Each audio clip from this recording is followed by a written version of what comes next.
Optimism is the belief that you can handle whatever situation you find yourself in. Doesn't matter what is coming at me. It doesn't matter whether I feel stuck. I believe that I can move forward.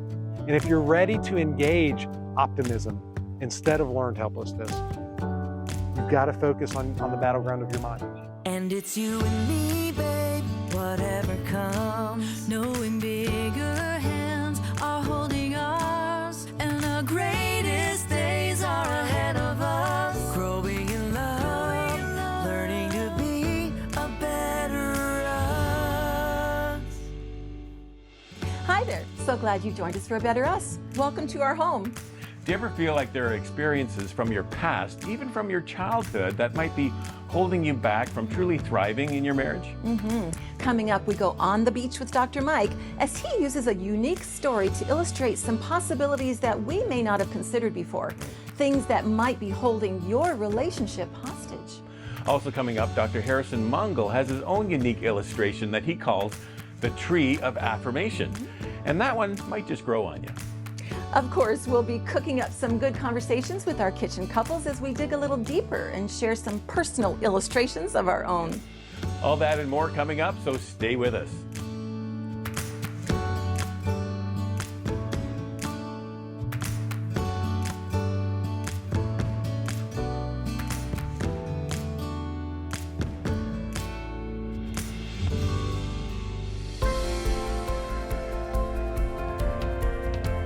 I want to tell you a story about my buddy's dog. His dog's name is Sugar. And here's the thing with Sugar. Sugar's insane. Sugar's a crazy dog. I'm pretty sure he's demon possessed because he just runs all over the place like a wild animal and is just completely out of control, honestly.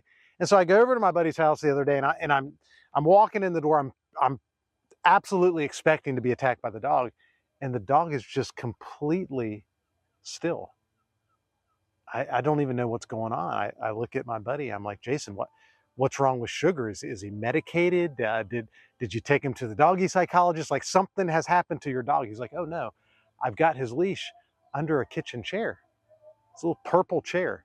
Now Sugar probably weighed 4 times the weight of this chair. And I'm like, this doesn't make sense. But what I didn't know till my buddy explained it is when Sugar was a little puppy, they would take his leash and they would put it under the leg of that chair, and Sugar was so tiny and powerless he couldn't make that chair move, and he was stuck, right? Sugar learned really early on that she didn't have enough strength to go anywhere when she was attached to that chair. Now Sugar doesn't even try to get away from the grasp of that purple chair, and she's convinced she's not strong enough to pull the chair, even though she weighs 4 times. Even though she could go anywhere she wants to in the house, Sugar is pretty much paralyzed when she's bound to the hopeless situation of the big bad purple chair. Now let's be clear. I'm happy Sugar's in a state of learned helplessness because it's a lot more comfortable to be at my buddy's house. But I can't help but think how often we find ourselves in a situation just like Sugar, bound up by a situation that has been plaguing us for years and convinced we can't do anything to overcome it. We're paralyzed by hopelessness. We're paralyzed by just this belief that we can't affect change in the situation. And that's where stress and anxiety and depression come from. As humans, we find ourselves in situations where we experience learned helplessness just like Sugar. And when we're in these situations, we become convinced that we'll always revert back to the old story, right? I'm always going to yell at my kids. I'm always going to yell at my wife or my husband. And I've never seen the power of learned helplessness demonstrated so clearly as I have watching couples struggling in a difficult relationship. Sometimes people get so frustrated by the old patterns in the marriage, they feel like there's just no hope going forward. There's no help going forward. And they are metaphorically always feeling like their leash is stuck under the big bad purple chair. They're in a situation just like Sugar where they feel unable to move and in a relationship that's just totally stuck. And if you feel like you're stuck and you feel like learned helplessness is a part of your relationship, I want to tell you this, there's hope.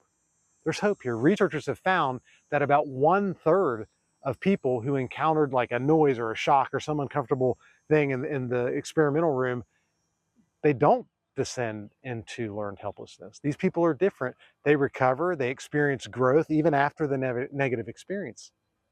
And what these researchers have found is that there's a common quality of the people, this 1/3 of people that are naturally resilient to learned helplessness, and it's called optimism. Optimism is the belief that you can handle whatever situation you find yourself in.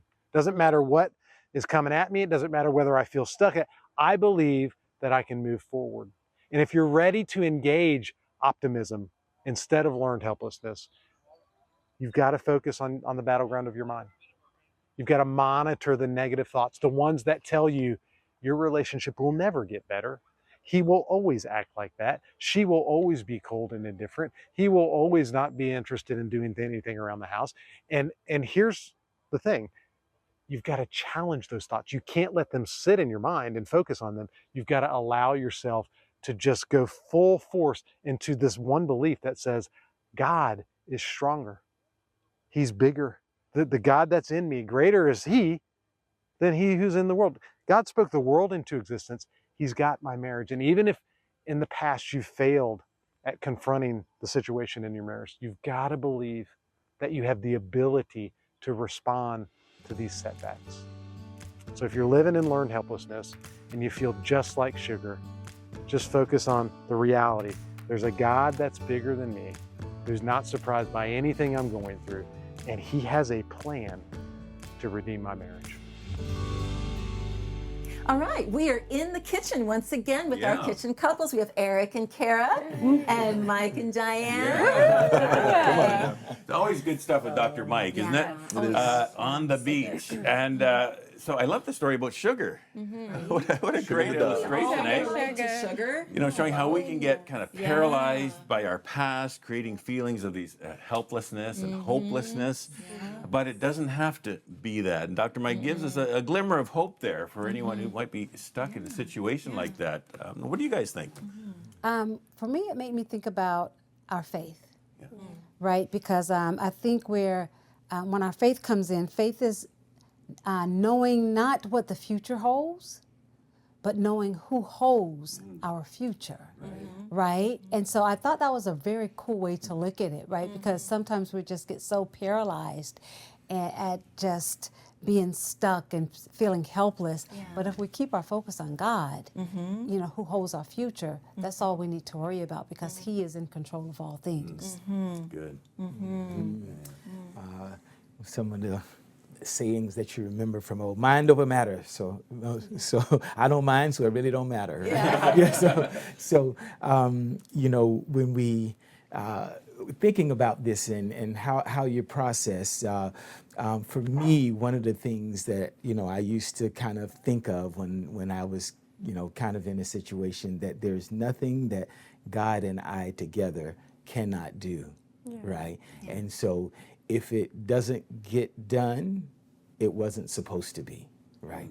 And so, you know, in this kind of situation, I think we get overwhelmed with the feelings part of it, and it really, the feelings as emotions, as we've been talking about today, are what overwhelm us. And if we can get beyond the feelings, right, and begin to talk about simple things, right? You know, I kept just a small God and I.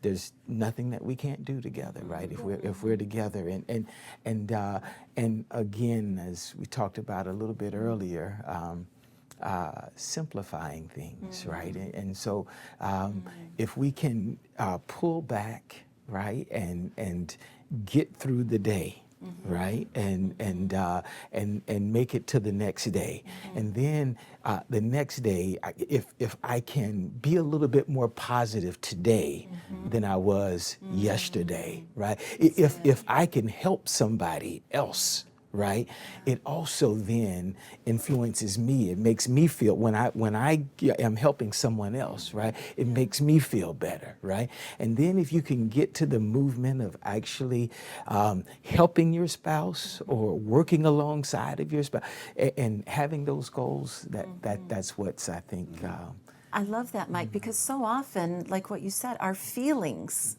can be that big purple chair. Like our feelings can hold us hostage in a certain situation where we feel helplessness because we're just focusing on how we feel in the moment instead of, like Dr. Mike said, greater is He who's in me. Yeah. I don't have to look at this when I've got the power of God at work in me and in my disposal. Optimism, and knowing that solid foundation. And that's excellent. That's good. Guys. Yeah, we're always definitely striving to be in good rhythm with each other. When communication is good, needs are being met, expectations are being met. But I feel like a part of the helplessness can come when you get out of that rhythm, but the other person hasn't quite noticed yet. And so then you're kind of feeling, how do I bring this up to them, or should I even bring it up to them because maybe I'm the one that's going to bring us down. So then maybe I know we're out of sync right now, but so it's how you kind of feel helpless, and you're just like, I don't know how to do that. So maybe I'm just going to live in this helplessness and move forward that way. But yeah, the strength definitely comes when you can someone says, we are not doing as good as you think we are. We need to get some help. I think there's strength in that, to be bold and courageous enough to say that. Yeah, I think there is strength in a community, reaching out to those who have been there, done that, walked it, or if you are in a rut, maybe it's something you've been struggling with, sorry, Yeah, you good. for a very long time. And you do need a professional to kind of help you guys in creating a healthy and whole relationship. And I think the most important thing, though, is beginning with prayer, because faith as small as a mustard seed can move mountains, and we are not held captive to the bad patterns in our life and in our marriage, and it could feel that way, but I think it's important to know, again, that He is stronger than it all, and we are not stuck in this rut, and there is hope for us. And prayer changes atmospheres, prayer changes relationships, prayer changes strongholds. And I think when we remember that we belong to God, He is rooting for our marriage. He has purpose in our marriage and for our family. And when we stand firm on that, I think that's where we get the power and the courage to keep going. Because sometimes it's easy to give up when you're right in the thick of it, when you feel like you've taken on all the mental load, when you feel like you're a solo parent even though you're married, when your spouse is dealing with addiction and you don't know how to help them. And there's just different strongholds on either us or, or individually. I think that's where you say, God, we need you, because prayer changes things, and we trust in that. So good. My wife right That there. is so All right. good. And just to So piggyback on that Yeah. real quick, I think it's also important that we don't give up on something just because of the length of time it's going to take us to get there. That's good. Because everything is in God's timing, That's right. not our timing. Absolutely. Okay, Yeah. so do you want to say something? Because I got something to say too. Tara, you talked about these ruts that we can get into, and I've heard the definition of a rut is just a grave with the ends knocked out. It's like you get into these patterns and you're just kind of stuck and you can't get out, but you stay there because you're, as Dr. Mike was saying, your leash is underneath that purple chair, and you don't think you have the power, but he says you must challenge those pessimistic thoughts with the optimism based on God's word and who He is. And let God's truth be the fuel for that optimism. You don't have to stay in that rut. If you're feeling helpless. Okay, so Eric and Kara have 3 kids, and we've babysat them, quite a bit off and on. And your 3-year-old daughter, Gracie, loves the movie Frozen. Okay, who doesn't love the movie Frozen? We all love it. I have watched or listened to that movie more times than I care to count, just because Gracie loves it so much. But there's one song in that movie that, while it sounds on the surface, it sounds really good, there's one line in it that really bugs me. I'm just gonna say it. I'm just putting it out there right now. Frozen is now banned in our household. Let it go, just let it go. I should sing that. That's good. Yeah. Hopefully Disney's not watching right now. We'll get some emails. What is the line? Okay, so when Kristoff And Christoph and Sven. Sven's the thing, the reindeer, and Christoph. Yeah. Okay. So they go to visit Christoph's family, the love experts. Okay. And they break out into song. Okay. And it's the fixer-upper song. You know, he's a bit of a fixer-upper, whatever. They're all rocks. And they're all rocks. And, yeah. And it's a cute song, and I love that. And Gracie and I are singing along to this song. And there's 2 lines. Okay. It starts with this. It says, "We aren't saying that you can change him." And which is true. Right. Nobody can change anybody. We can't change, right? Only God can. Right. But then the last part of that phrase, they say, because people don't really change. And that bugs me, because you know what? God can change anybody. We have seen it across the country. We have heard from you watching A Better Us, have emailed us, have written into us, saying God is doing something in our marriage. He is changing us from the inside out. So the point is that even if you feel stuck in a rut, you know, in the wintertime, we're driving on the icy roads, and you know how the tires get into these icy ruts and you can't really get out of them because they're just frozen in that. And you're just, does that mean all winter long we're going to be driving in these icy ruts? No. And you're driving in fear. Yeah. You're feeling frozen too. Yeah, exactly. But no, you don't have to be stuck, because what? A process begins. The salt truck comes and puts salt and starts melting. And then the snowplow comes and brushes away the ice. The point is to get out of that rut you feel like you're stuck in, that you can't change from. You have to invite the process to begin. And by doing that, you have to invite God into your life and surrender your heart to Him and say, Jesus, I need you. Because the way we're going right now, people, you know, get into habits, they get into addictions, like Kara said, cigarettes or pornography, or just habits like a bent. I'm just naturally lazy, or I'm just naturally super sensitive. Or, you don't have to stay that way, you know, as you realize that it's a learned helplessness, but you don't have to be helpless. Invite God's power to work in you, and things will change. And seasons change. Good. Exactly. Yeah. Unless you're Sugar the dog. Sugar the dog Well, should still learn that lesson. She needs to learn some lessons. Yeah.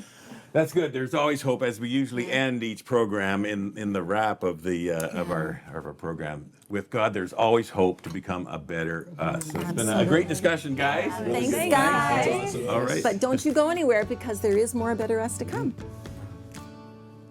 Trunk of the tree, I like to look at it as the backbone of relationship. What is the backbone do you have in your relationship? Sometimes we think it's money, sometimes we think it's our job, our career, sometimes socializing, hobbies, but I would like to say in every relationship, God needs to be the backbone. Hi, Ron and Ann here, and thank you for your interest in A Better Us. Today, more than ever, we all agree there's a vital need to protect and strengthen marriages and families. You know, that's our goal through our A Better Us media ministry, live events, quality resources, and personal marriage coaching. We want to inspire and equip couples everywhere toward a healthy, Christ-centered marriage. A Better Us is a production of a nonprofit charity that we lead, and as we all know, it takes a team to get the job done. And we need you to be a part of our team in order to sustain and grow this ministry.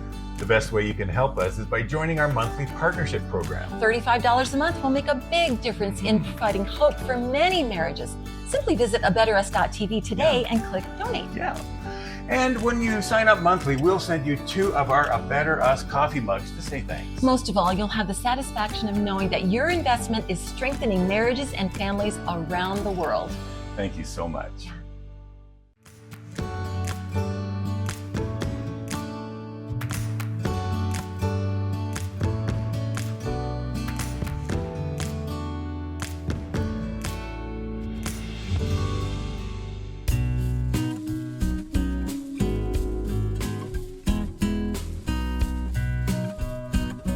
Yeah.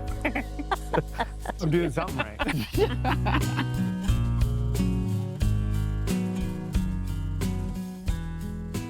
I don't know how married couples make it without God. Let me just put that out there. For me, God has really always been a catalyst of internal and personal transformation. So a better me makes a better us. a better us. Yeah, and so a better me, a better version of me that I bring to the table makes a better version of this relationship. So God is instrumental in that. I believe without him, I am not being transformed. I can't do it on my own. But he'll bring things to my light and say, you know, you need to work on this, let's work on this together. And not him, but God. And then me and God go on a journey, and then I come out a better person and I bring a better self to the marriage. One of the major things for me is when I'm praying, which is very small moments usually throughout the day with kids, it helps me refocus, being grateful and just thank you for Connor and what he does for our family. And like, it can just be very brief, but it's something that because I have these moments with God where I'm trying to refocus, it's something that if I didn't have that relationship, I wouldn't be reminded in small ways. It's a very little thing, but I think that it changes how you approach the relationship. And for me, putting on the God lens on how I see Tanya is so important. Because when I begin to see her the way God created her, there's only one of her, unique, authentic, talented, gifted, compassionate, great listener. And when I see her the way God sees her, I begin to realize, wow, this is someone that God fearfully and wonderfully made for me, and there's nobody like her in the history of time. There's nobody like her now, and nobody ever to come that will be like her. And for me, I would have never had that lens without God, because it would have been limited to my understanding. When I don't know what else to do, and there have been times when I'm so overwhelmed, not knowing how to fix something, I just go to God and I have to literally just give it all to him. We've faced a number of things like any couple will. Because of our roots and our love for God, we both go to him. We rely on him when there's something going on. We call out to him. We pray to him. We look to him for answers, for wisdom. And so as a triangle is, the more we each get closer to him, there's that pull together when we both pray to him together. We hold hands and pray and ask him to help us, and so he does. There are things that I can't fix. There are things that Joy cannot fix. Because sometimes my past experiences rubs against Joy's past experiences, and in the process it seems impossible. So the only one I know who can help navigate us through the impossible is God. I think for me, it is really set kind of like a goal or something to strive and work towards as like not only as like a man, but as a father and as a husband. The more you dig into scripture, you know you need to love your wife like how Christ loves the church. The self-sacrifice that is required of that. That's not just about me and what can I get what I want out of this relationship, but what can I do to be serving in this relationship. I don't think you can find a stronger example of what it means to be a godly man.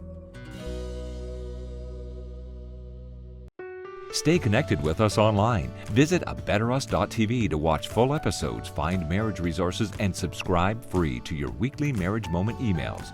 Browse our YouTube channel with over 500 videos on various marriage topics and share them with family and friends. And of course, hit that subscribe button. Also, follow us on Facebook and Instagram for daily messages that inspire a healthy, lifelong relationship. So be sure to connect online in your journey toward a better us. In every relationship, you know, I like to identify the strengths in relationship and get couples to start thinking about what are they creating in the relationship. And I usually like to give this Tree of Affirmation, I call it. It's a mapping of how you can parallel your relationship in terms of a tree. So usually I ask couples to get a tree, like maybe they can print one out from Google.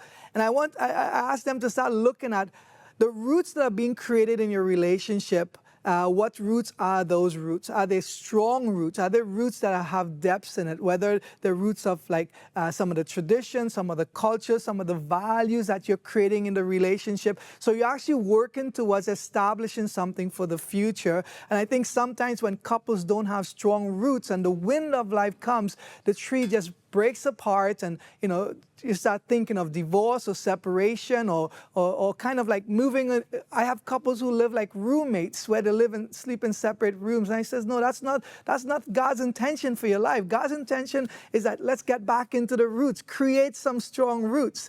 Then the trunk of the tree, I like to look at it as the backbone of relationship. What is the backbone do you have in your relationship? Sometimes we think it's money, sometimes we think it's our job, our career, sometimes socializing, hobbies. But I would like to say in every relationship, God needs to be the backbone. So when the storms of life comes, even though you have strong roots, the backbone or the trunk is not going to break because it's strong.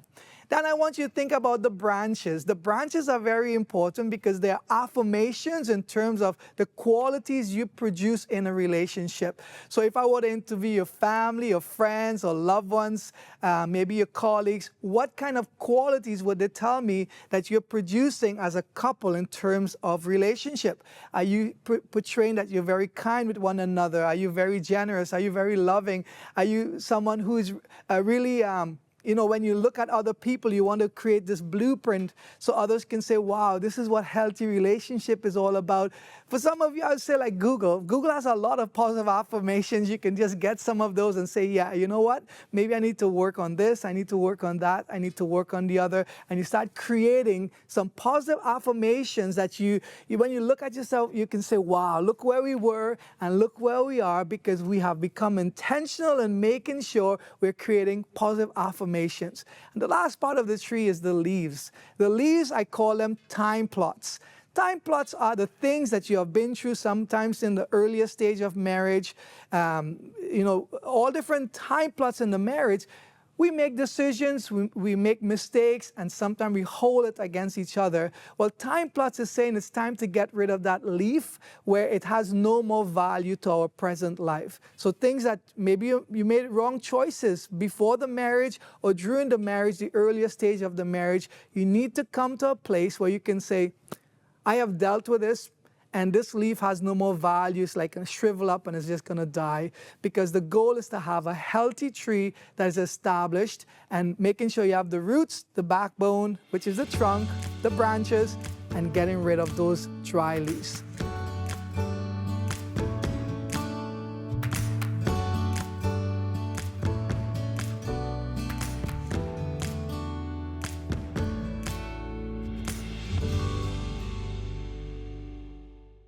Hey friends, Ron and Ann Maines here, and we are so glad you're with us here on our A Better Us YouTube channel. And we pray God's blessing on your marriage as you take this in. And be sure to hit that subscribe button if you haven't already. And enjoy this video.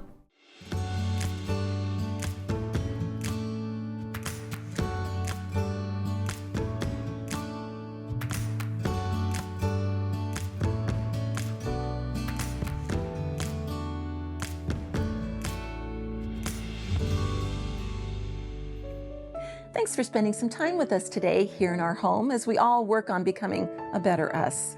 We heard some great illustrations in today's episode.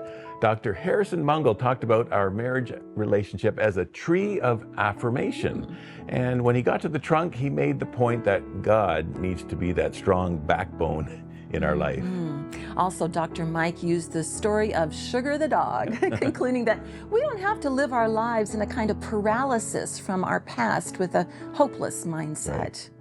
We had a good discussion in the kitchen about that one, and as Ann said, we don't have to stay in that rut we find ourselves in. Yeah. We can invite God to start a process of transformation in our heart. And Kara reminded us about the power of prayer and how it can change the atmosphere, and it can battle those negative strongholds in our mind. Right. That's big. And I love how Pinball Clemens put it. He said, there is nothing that God and I cannot do together. And it all begins with a personal relationship with Jesus, going from thinking that God is just somewhere out there to inviting him to take up residence right in here. And you know what, if this is a new concept to you and you'd like to know more about it, or maybe you just want to have someone pray with you about whatever it is you're going through, give our prayer line a call.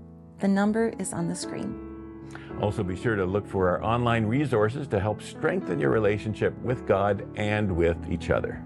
We're so glad that you took the time to join us today. And remember, with God, there is always hope to become a better us. Hey friends, we really hope you're enjoying the marriage conversations here on our A Better Us YouTube channel. We have hundreds of more helpful marriage videos designed to give you hope and tools to make your marriage even better. Right.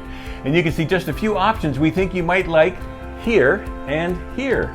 So keep exploring. Oh, and make sure you subscribe by clicking here so you don't miss out on all the great marriage help we have coming your way all the time.